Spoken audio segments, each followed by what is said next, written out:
Hello and welcome to Loving Me, Myself, and Life with me, Jody Misiak. And I'm so glad you're here with me today. If you've ever felt that quiet ache of trying to be someone you're not just to keep other people happy, this episode is going to feel like a deep exhale. It's going to feel really good and very supportive. Today, we're talking about something that touches every single one of us: how to handle expectations that conflict with who we are.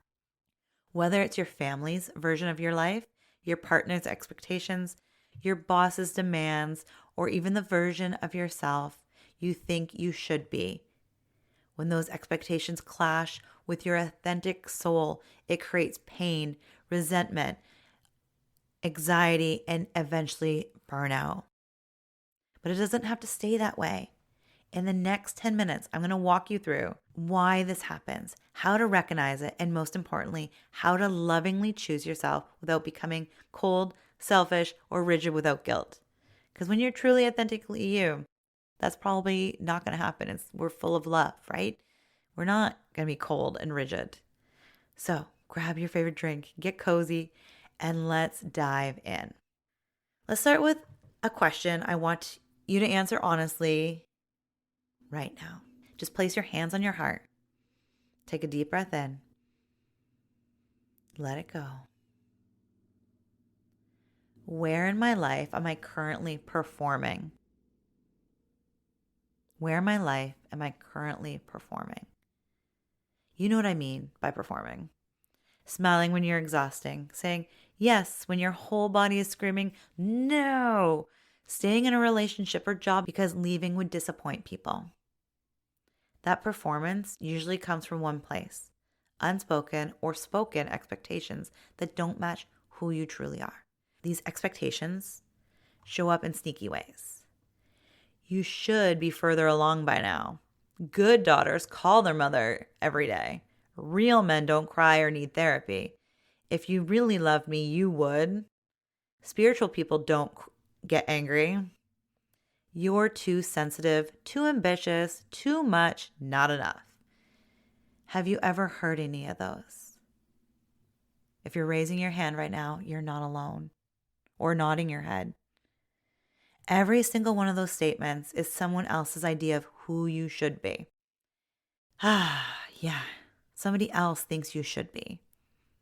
When you mention the word should, I should do this because, when you're putting the word should in, it usually means it's somebody else's idea.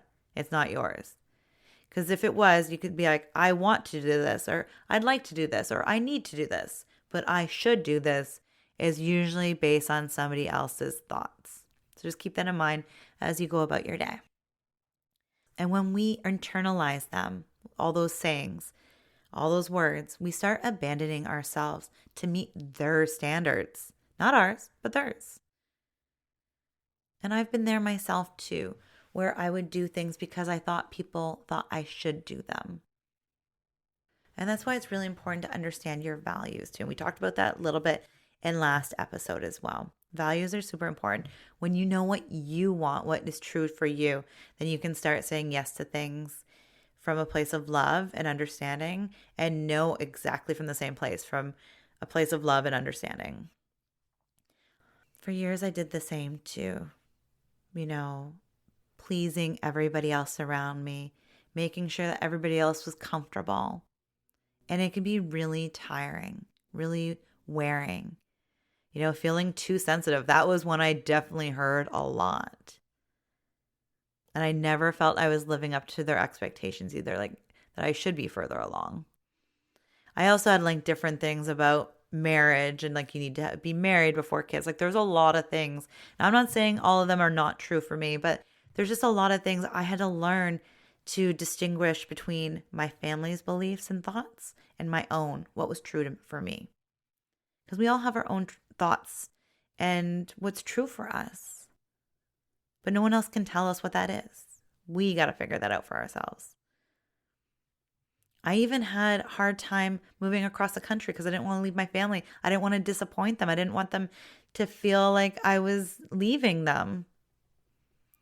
But that moment, that choice that I really listened to my heart, was a huge turning point for me to really understand that my needs matter too. What I want for myself, my family, my husband matter too. So let's talk about how you can create that shift for yourself. How do you go from, listening to other people's expectations and then without blowing up your life or burning every bridge? Like, let's not blow up your life, okay? So, step one, awareness. Awareness is always step one. Well, most of the time. Last week, we didn't talk about awareness. Well, we did, just a little bit though. Okay. So, awareness though. Catch the expectation. You can't change it or understand it if you're not aware of it. So, the moment you feel a tightness in your chest, resentment, anxiety, or that heavy I should feeling, pause and ask yourself 3 simple questions. Whose expectation am I trying to meet right now? Does this expectation feel aligned with who I truly am? If I were being 100% loving toward myself, what would I choose? Or if you can't remember that last one, the simple one is, what would love do? Most of us never ask the third question. We ask, what's the right thing to do? Or what will make them happy? We rarely ask, what would love look like for me right now? Or again, what would love do? So, and I want to be clear with what would love do. It doesn't mean that, because sometimes, and maybe it is asking the deeper question right now till you get started, but down the line you could shorten it. But sometimes love would look like pleasing everybody else, making everybody else happy and comfortable and taking care of people. But it's really that love for yourself too. So remember, what would love look like for me right now? Awareness is the first freedom. You can't choose yourself if you don't even realize you're not taking care of yourself or you're abandoning yourself. Step 2, compassion. Meet yourself with kindness. None of this is about beating yourself up or, like, why didn't I do this sooner? Or why am I doing this? Or it's about awareness and really loving yourself where you are right now. You can't go back and delete the past. It's about being here right now. You're listening. You're showing up. And that's amazing. So once you see the conflict, the old pattern is to immediately judge yourself. Why am I so weak? Why can't I just say no? I'm such a people pleaser. Or whatever other things you tell yourself. But that judgment keeps you stuck. Instead, I want you to try something radical, something really amazing. Speak to yourself like you would speak to a beloved friend. Or if you have children, speak to yourself like you would your child, like especially a toddler or a young child that is like new and fresh in this world and just learning. You wouldn't belittle them and say, "Oh, you're weak. Why can't you just say no?" You would say, "I understand you're growing and learning." You say it with such sweetness. So it'd be something like this maybe. "Sweetheart, I see you. I see how hard you've been trying to make everyone happy. It makes sense that you're exhausted. You're not broken. You're just waking up." Self-compassion lowers the nervous system so you can think clearly instead of reacting from fear or guilt. Have you ever had it where you went in panic mode and you're just like, do something, you're like, oh my goodness, why did I do that? Instead of just pausing, taking a deep breath and thinking for a few minutes. When we're in reacting mode, like in panic, and we really can let things guide us in not a great way. But when you just pause for a second and take a deep breath in or say something a little differently, it's amazing what can open and you can see lots more possibilities. So step 3, clarity. Get honest about your values. Like I said earlier, values are so important. This is where the real work begins. You have to know who you are and what matters to you. To say yes to the things that light you up and no to the things that don't. So take a moment right now and ask, what do I value most in this season of my life? What kind of energy do I want to bring into my days? What boundaries would actually protect my peace? What does being true to myself look and feel like in this specific situation? Write it down, get specific. The more clearly you know your own values, the less power other people's expectations have over you. Step 4, courageous communication. So I'm a huge believer in communication, but courageous communication, the kind that you don't really want to have, but it's really good when you do. Because here's where a lot of us get stuck. We go from people pleasing to either silent resentment or explosive confrontation. I don't know about you, but I have definitely landed in the explosive confrontation more times than I'd like. The thing is, there's a middle path. It sounds like this. I've realized that I've been saying yes because I don't want to disappoint you. But the truth is, that's not sustainable for me anymore. I'm learning how to honor my needs while still loving you. I may start showing up differently, and I want you to know it's not because I don't care. It's because I'm finally learning to care for myself too. You don't have to justify or over-explain. You simply state your truth with love and let the other person have their feelings. Their feelings are not your responsibility. I'm going to repeat that again because this is super important. Their feelings are not your responsibility. That doesn't mean you're mean and angry and blah at them, but it's honoring them as a person and a person you care about. But remembering that their feelings, you have zero control over their feelings. You can do everything right and they still might not be happy. They still might be disappointed in you, even though you feel like you've done everything right. But you're doing everything right for them, not for you. I know that last part is hard. Many of us were taught that love means making sure everyone is comfortable. But real love, especially self-love, sometimes means allowing other people to feel disappointed, confused, or even angry with us. You can't make everybody happy. You're not meant to make everybody happy. And when you give yourself the love and time and really do things that make you happy, your happiness will expand outward. And it's remembering that you doing this and putting yourself first, your needs, it's not about being mean. It's about being real, true to who you are. If you're living somebody else's life, you're going to get really sore feet because you're walking in their shoes. It's your life, not theirs. And again, it's not about being mean or anything like that. But if it's not addressed at some point, you might end up like me, where it's explosive confrontation.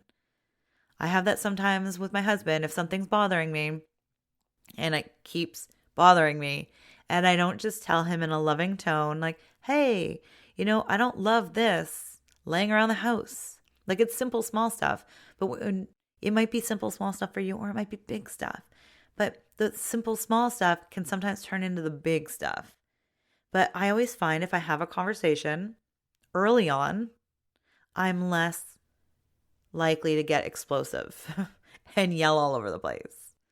So it's just becoming aware. And anger can be good too, though. Don't be scared of anger. It's rocket fuel for action. When we get angry, that means we make a change.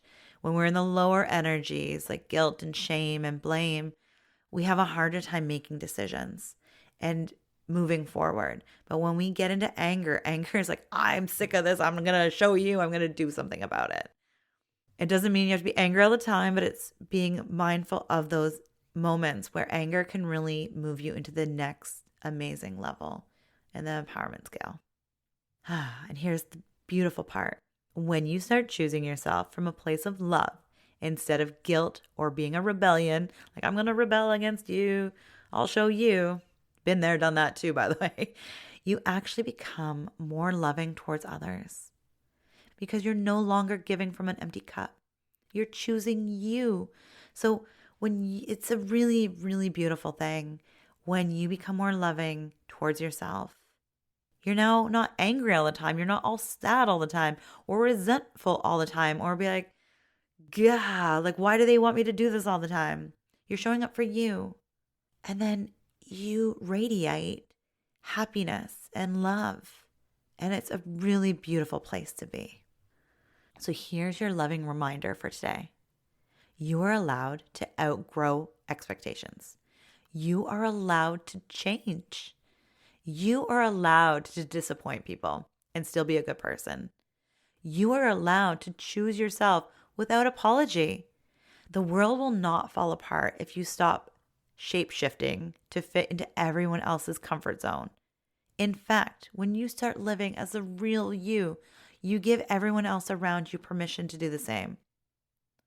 That is one of the most loving things you will ever do, not just for yourself, but for every person you are around. Before we close, I want to offer you something I've created, and it was all from my own personal experience and something I wish I had in my 20s when I started doing my own self-love work.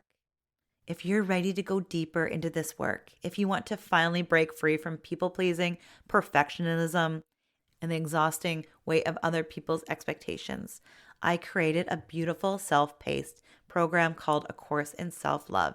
It's an 8-week journey, but it is self-paced, so you can do 8 weeks, 10 weeks, or even longer. And it's broken up into small, bite-sized pieces so they can fit into your busy life. It is, if you're thinking like, how do I know my values and things like that? I talk very much into details on figuring out what your core personal values are. We cover boundaries, self-worth, healing your inner critic, learning to trust yourself, and so much more. You can learn all about it on my website at jodymisiak.com. There's also a link in the description below. I promise it's one of the most loving gifts you will ever give yourself, and it's something I really, truly wish I had myself when I started out. I kind of cookie cuttered my whole thing, and it took me years to figure some of this stuff out. So it's all created just for you with so much love. Thank you for spending this time with me today. Thank you for choosing to listen to the voice inside you that wants more peace, more authenticity, more love. You are worthy of a life that feels like you, not the version of someone else designed. The real you, the wild, the tender, the powerful, the sensitive, the brilliant you. I'll be right here next week with another conversation, another coaching session, really, to help you fall more deeply in love with you. Until then, be gentle with yourself, honor your truth, and remember the most important relationship you will ever have is the one with yourself. Take care and have a beautiful, beautiful day. Bye for now.